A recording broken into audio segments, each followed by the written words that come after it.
ನಮಸ್ಕಾರ ವೀಕ್ಷಕರೇ, ಇಬ್ಬನಿ ಚಾನಲ್ಗೆ ಸ್ವಾಗತ. ನಮ್ಮ ವಿಡಿಯೋಗಳನ್ನು ಮೊದಲ ಬಾರಿ ನೋಡುತ್ತಿದ್ದಲ್ಲಿ ದಯವಿಟ್ಟು ಸಬ್ಸ್ಕ್ರೈಬ್ ಮಾಡಿಕೊಳ್ಳಿ, ಲೈಕ್ ಮತ್ತು ಶೇರ್ ಮಾಡಲು ಮರೆಯದಿರಿ.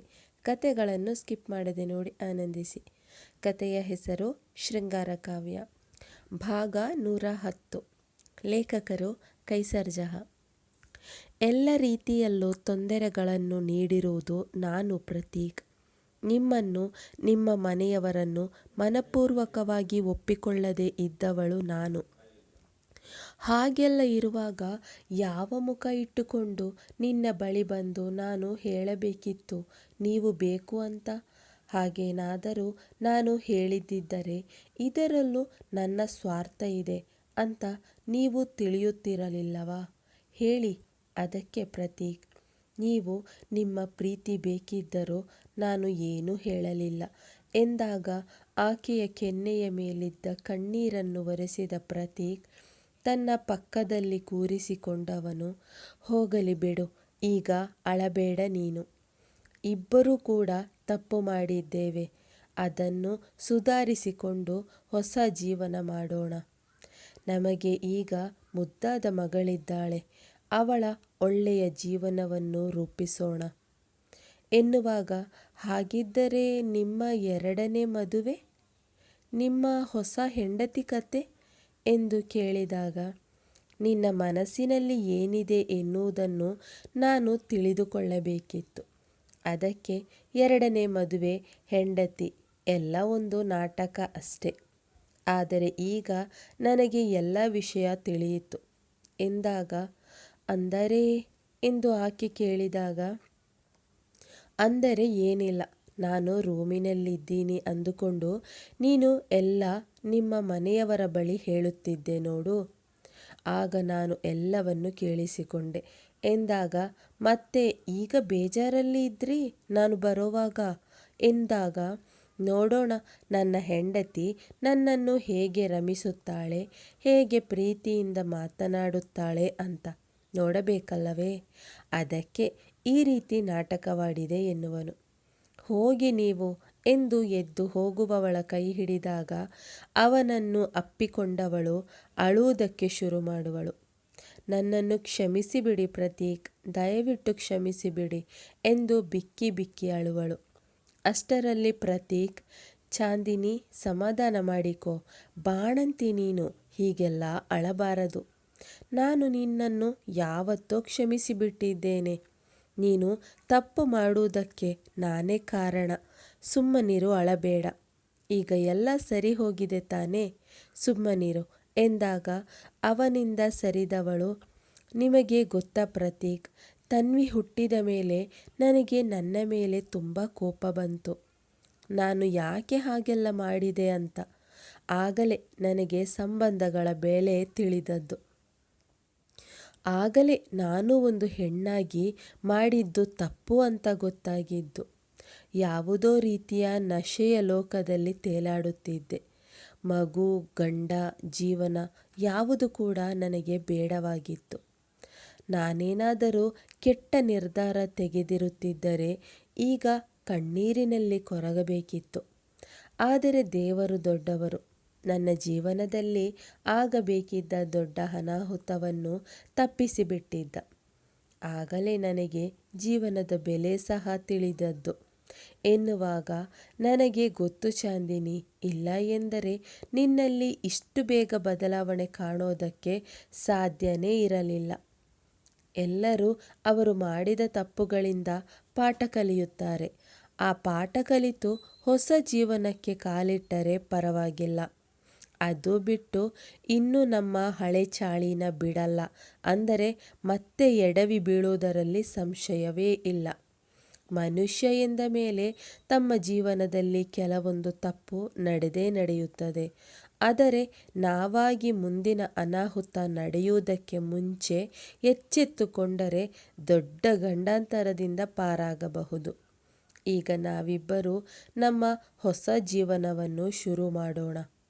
ಹಳೆಯದೆಲ್ಲ ನೀನು ನೆನಪಿನಲ್ಲಿಟ್ಟುಕೊಳ್ಳಬೇಡ, ನಾನು ನೆನಪಿನಲ್ಲಿಟ್ಟುಕೊಳ್ಳುವುದಿಲ್ಲ. ಪದೇ ಪದೇ ನನ್ನಿಂದ ಆ ರೀತಿಯ ತಪ್ಪಾಗಿತ್ತು, ಈ ರೀತಿಯ ತಪ್ಪಾಗಿತ್ತು ಎಂದು ಮನಸ್ಸಿಗೆ ಹೆಚ್ಚಾಗಿ ಬಿಟ್ಟು ಕೊಳ್ಳಬೇಡ. ಎಲ್ಲವನ್ನು ಮರೆತು ಬಿಡು. ಆದರೆ ಮತ್ತೆ ಆ ರೀತಿಯ ತಪ್ಪುಗಳನ್ನು ಮಾಡಬಾರದು ಅಷ್ಟೆ. ಒಟ್ಟಿನಲ್ಲಿ ತನ್ವಿ ನಮ್ಮ ಜೀವನದಲ್ಲಿ ಹೊಸ ಬೆಳಕಾಗಿ ಬಂದಳು ಎನ್ನುವನು. ಅದಕ್ಕೆ ಚಾಂದಿನಿಯು, ಹೌದು ಪ್ರತೀಕ್, ಅವಳು ನಮ್ಮ ಜೀವನದಲ್ಲಿ ಬಂದ ಮೇಲೆ ದೊಡ್ಡ ಬದಲಾವಣೆಯೇ ಉಂಟಾಯಿತು ಎಂದವಳು ಅವನ ಎದೆಯ ಮೇಲೆ ತಲೆಯಿಟ್ಟು ಮಲಗುವಳು.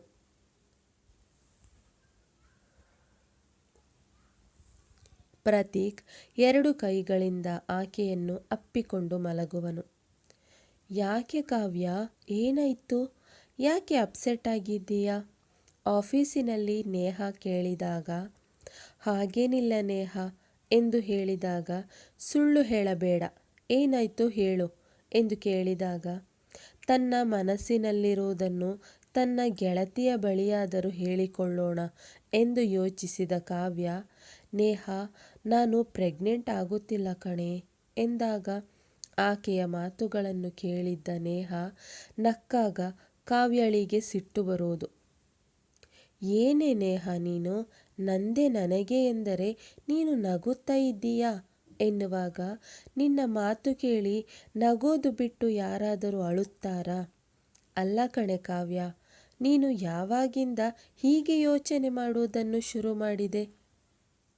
ನೀನು ಎಲ್ಲರಿಗೂ ಬುದ್ಧಿವಾದ ಹೇಳುವವಳು, ಅಂಥದ್ದರಲ್ಲಿ ನೀನು ಈ ರೀತಿಯ ಯೋಚನೆ ಮಾಡೋದು ಸರಿನಾ? ಮಗು ಆಗಲಿಲ್ಲ ಎಂದರೆ ಡಾಕ್ಟರ್ ಇದ್ದಾರೆ, ಹೋಗಿ ತೋರಿಸಿಕೊಳ್ಳಬೇಕು. ಮಗುವಾಗಲಿಲ್ಲ ಎಂದರೆ ಹೊಸ ಹೊಸ ಟೆಕ್ನಾಲಜಿ ಇದೆ, ಏನಾದರೂ ಒಂದು ಪರಿಹಾರ ಇದ್ದೇ ಇದೆ ತಾನೇ? ಅದು ಬಿಟ್ಟು ಅದನ್ನೇ ಯೋಚನೆ ಮಾಡಿಕೊಂಡು ಕೂತಿದ್ದೀಯಾ? ಹೇಳು, ಹಳೆಯ ಕಾಲದಲ್ಲಾಗಿದ್ದರೆ ಮಕ್ಕಳಾಗಲಿಲ್ಲ ಎಂದು ಕೊರಗಬೇಕಿತ್ತು. ಆದರೆ ಈಗ ಕಾಲ ಬದಲಾಗಿದೆ ಕಾವ್ಯ. ಆಸ್ಪತ್ರೆಯಲ್ಲಿ ಏನೆಲ್ಲ ಟ್ರೀಟ್ಮೆಂಟ್ ಇದೆ ಗೊತ್ತಾ? ಅಕಸ್ಮಾತ್ ತಾಯಿಯಾಗಲು ಏನಾದರೂ ಕೊರತೆ ಇದ್ದರೂ ಸಹ ಅದನ್ನು ಸರಿಪಡಿಸುವ ವ್ಯವಸ್ಥೆ ಕೂಡ ಈಗಿನ ಆಸ್ಪತ್ರೆಗಳಲ್ಲಿ ಲಭ್ಯವಿರುತ್ತದೆ. ಡಾಕ್ಟರ್ ಬಳಿ ಹೋಗೋಣ ಎಂದು ಕೇಳಿದಾಗ ಕಾವ್ಯ, ಹೌದು ಕಣೆ, ನೀನು ನಾನು ನಾಳೆ ಹೋಗೋಣ ಎಂದಾಗ, ಸರಿ ಆಯಿತು ಹೋಗೋಣ, ಆದರೆ ನೀನು ಹೀಗೆ ಆಕಾಶನೇ ತಲೆ ಮೇಲೆ ಬಿದ್ದಿದೆ ಎನ್ನುವ ರೀತಿ ಯೋಚನೆ ಮಾಡೋದನ್ನು ಬಿಟ್ಟು ನಾರ್ಮಲ್ ಆಗಿರು ಎಂದಾಗ ನಸು ನಗು ನೀಡಿದ ಕಾವ್ಯ, ಯಾಕೋ ಒಂದೊಂದು ಸಲ ಅದೇ ಯೋಚನೆ ತುಂಬ ಬರುತ್ತೆ ಕಣೆ ಎನ್ನುವಳು. ಹಾಗೆ ಆಗೋದು ಸಹಜ ಕಾವ್ಯ. ಚಾಂದಿನಿಗೆ ಮಗುವಾಗಿದೆ, ಸೀಮಾ ಈಗ ಪ್ರೆಗ್ನೆಂಟ್. ಎಲ್ಲಿ ನಿನಗೆ ಮಗು ಆಗುತ್ತೋ ಇಲ್ಲವೋ ಎನ್ನುವ ಭಯ ನಿನ್ನಲ್ಲಿ ಮನೆ ಮಾಡಿದೆ. ಅದಕ್ಕೆ ಬೇರೆ ಏನೇನೂ ಅಲ್ಲ. ಯೋಚನೆ ಮಾಡಬೇಡ, ನಾಳೆನೇ ಹೋಗೋಣ ಎನ್ನುವಾಗ, ತುಂಬ ಥ್ಯಾಂಕ್ಸ್ ಕಣೆ ನೇಹ. ಮತ್ತೆ ನಿನ್ನ ರಾಹುಲ್ ವಿಷಯ ಎಲ್ಲಿ ತನಕ ಬಂತು ಎಂದು ಕೇಳಿದಾಗ ಒಂದು ನಿಟ್ಟುಸಿರು ಬಿಟ್ಟವಳು, ಏನು ಹೇಳಲಿ ಕಾವ್ಯ, ಅವರ ಅಕ್ಕನಿಗೆ ನಾನು ಇಷ್ಟ ಇಲ್ಲ ಅಂತೆ ಎಂದು ಹೇಳುವಳು. ನೇಹ ಹೇಳಿದ್ದನ್ನು ಕೇಳಿಸಿಕೊಂಡ ಕಾವ್ಯ, ಅಲ್ಲ ಕಣೆ ನೇಹ, ಒಳ್ಳೆ ಓದಿರುವ ಹುಡುಗಿ, ಕೆಲಸವಿದ್ದಲ್ಲಿ ಇದ್ದಾಳೆ, ತುಂಬ ಕೈ ತುಂಬ ಸಂಬಳ, ಯಾಕೆ ಇಷ್ಟ ಅಲ್ಲ ಅಂತ ಎಂದು ಕೇಳಿದಾಗ, ಏನು ಹೇಳೋದು ಹೇಳು, ನಾವು ಹೀಗೆ ಇಂಡಿಪೆಂಡೆಂಟ್ ಆಗಿ ದುಡಿಯೋದು ಕೆಲವರಿಗೆ ಇಷ್ಟ ಆಗೋದಿಲ್ಲ. ರಾಹುಲ್ನ ಅಕ್ಕ, ಅವಳು ಏನೂ ಓದಿಲ್ಲ, ಮದುವೆಯಾಗಿ ಮನೆಯಲ್ಲಿಯೇ ಇದ್ದಾಳೆ. ಇದ್ದರೂ ಕೂಡ ಅವಳ ಲೈಫ್ ತುಂಬ ಚೆನ್ನಾಗಿಯೇ ಇದೆ. ಗಂಡ ಸೆಂಟ್ರಲ್ ಗೌರ್ಮೆಂಟ್ನಲ್ಲಿ ಕೆಲಸ ಮಾಡುತ್ತಿದ್ದಾನೆ. ಒಳ್ಳೆಯ ಸಂಬಳ ಗಿಂಬಳ ಎರಡೂ ಸಿಗುತ್ತೆ. ಇರುವ 2 ಮಕ್ಕಳ ಜೊತೆ ಚೆನ್ನಾಗಿದ್ದಾಳೆ. ಆದರೆ ನಾನು ಕೆಲಸಕ್ಕೆ ಹೋಗುವುದು ಅವಳಿಗೆ ಇಷ್ಟವಿಲ್ಲ. ಅದಕ್ಕೆ ಸ್ವಲ್ಪ ಟೈಮ್ ಕೇಳಿದ್ದಾನೆ, ಒಪ್ಪಿಸಿ ಮದುವೆ ಆಗೋಣ ಅಂತ ಎಂದು ಹೇಳಿದಾಗ, ಅಕಸ್ಮಾತ್ ಪುನಃ ಅಕ್ಕ ಒಪ್ಪಲಿಲ್ಲ ಎಂದರೆ ಏನು ಮಾಡುತ್ತೀಯ ನೇಹ ಎಂದು ಕೇಳಿದಾಗ, ರಾಹುಲ್ ಈಗಾಗಲೇ ಹೇಳಿದ್ದಾನೆ ಕಾವ್ಯ, ಅಕ್ಕ ಒಪ್ಪಲಿಲ್ಲ ಎಂದರೆ ಅಷ್ಟೇ, ಅಮ್ಮ ಒಪ್ಪಿದ್ದಾರೆ ಮದುವೆ ಆಗೋಣ ಅಂತ ಹೇಳಿದಾಗ ಅಷ್ಟೇ, ಇನ್ನೇನು ಮಾಡುತ್ತೀಯ? ಕೆಲವರಿಗೆ ಅದೇನೋ ಒಂದು ರೀತಿ ಅಹಂ ಕಣೆ. ನಮ್ಮ ತಮ್ಮ ಅಣ್ಣ ಎನ್ನಿಸಿಕೊಂಡವನು ನಮ್ಮ ಮಾತೇ ಕೇಳಬೇಕು, ನಾವು ಹೇಳಿದ ಹಾಗೇನೆ ಅವನ ಜೀವನ ಇರಬೇಕು ಅಂತ. ಬಹುಶಃ ಇವರು ಹಾಗೆ ಅನ್ನಿಸುತ್ತೆ. ನೀನು ಅವರ ಬಗ್ಗೆ ಜಾಸ್ತಿ ತಲೆ ಕೆಡಿಸಿಕೊಳ್ಳಬೇಡ. ರಾಹುಲ್ ಅಮ್ಮ ಒಪ್ಪಿದ್ದಾರೆ ಎಂದರೆ ಇವರು ಒಪ್ಪಿಗೆಯೇ ಒಪ್ಪುತ್ತಾರೆ. ಸ್ವಲ್ಪ ದಿನ ಹೀಗೆ ಹೆಗರಾಡುತ್ತಾರೆ ಅಷ್ಟೇ ಎನ್ನುವಳು. ಹೌದು ಕಣೆ, ಅದಕ್ಕೆ ನಾನು ಸುಮ್ಮನೆ ಇದ್ದೇನೆ. ಸರಿ, ನಾಳೆ ಹೇಗೂ ಶನಿವಾರ, ಸ್ವಲ್ಪ ಬೇಗ ಹೋಗೋಣ ಎಂದಾಗ ಸರಿ ಎನ್ನುವಳು ಕಾವ್ಯ. ಇಬ್ಬರ ತಮ್ಮ ಮಾತುಗಳನ್ನು ಮುಗಿಸಿದವರು ಮತ್ತೆ ತಮ್ಮ ಕೆಲಸಗಳಲ್ಲಿ ತಲ್ಲೀನರಾಗುವರು. ಮುಂದುವರಿಯುತ್ತದೆ. ಈ ಕಥೆಯ ಮುಂದಿನ ಸಂಚಿಕೆಯನ್ನು ಮುಂದಿನ ವಿಡಿಯೋದಲ್ಲಿ ಪ್ರಕಟಿಸಲಾಗುವುದು. ಧನ್ಯವಾದಗಳು.